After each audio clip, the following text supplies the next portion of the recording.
எங்கள் அண்ணன் வீட்டில் பிரியாணி செஞ்சுருக்கான். நீங்களே இந்த மாதிரி செஞ்சு பாருங்க, டேஸ்ட்டாக இருக்கும்.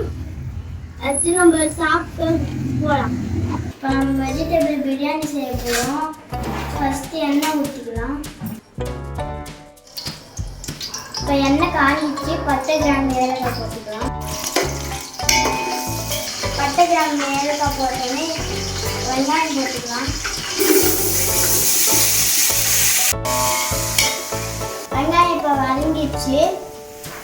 வெஜிடபிள் ரைஸ்க்கு இவ்வளோ போதும், ரொம்ப வதங்க வேணாம்.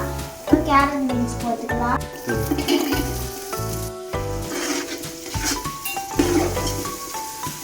கேரட் பீன்ஸ் பச்சை வாசனை போனோடனே உருளைக்கிழங்கு போட்டுக்கலாம்.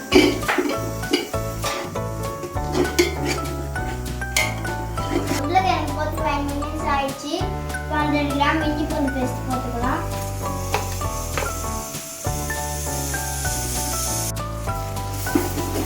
நெக்ஸ்ட் இப்போ நம்ம 4 பச்சை மிளகாய் போட்டுக்கலாம். நெக்ஸ்ட் ஒரு கைப்பிடி கொத்தமல்லி போட்டுக்கலாம். அப்புறம் புதினா போட்டுக்கலாம். கட் பண்ணி வச்சுக்க தக்காளி 400 கிராம் போட்டுக்கலாம். அதுக்குள்ளேயே இப்போ தயிர் ஊற்றிக்கலாம்.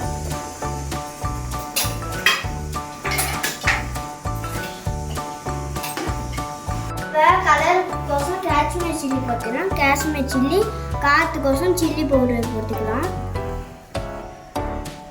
இப்போ 2 ஸ்பூன் உப்பு போட்டுக்கலாம். இப்போ 1 கிலோ பிரியாணிக்கு 1.25 லிட்டர் தண்ணி ஊற்றிக்கலாம்.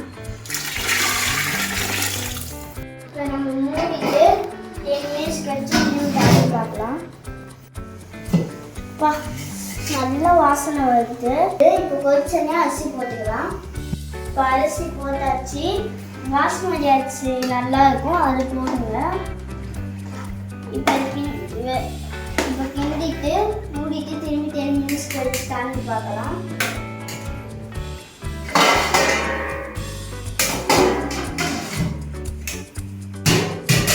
இந்த ஸ்டேஜ் வந்ததுக்கப்புறம் உப்பு இருக்கான்னு பார்த்துக்கலாம். உப்பு இருக்குது. உப்பு இல்லைன்னா உப்பு போட்டுக்கலாம். இப்போ தண்ணி அரிசியும் சேமா வந்தோடனே மூடிட்டு தம் போட்டுக்கலாம்.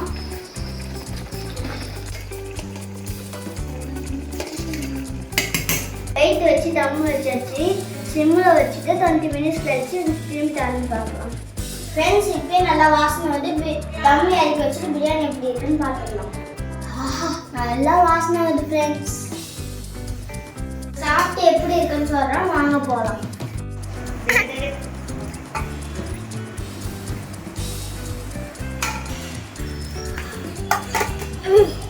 ஃப்ரெண்ட்ஸ், இப்போ பிரியாணி நல்லா இருக்கு ஃப்ரெண்ட்ஸ். சாப்பிட்டு எப்படி இருக்குன்னு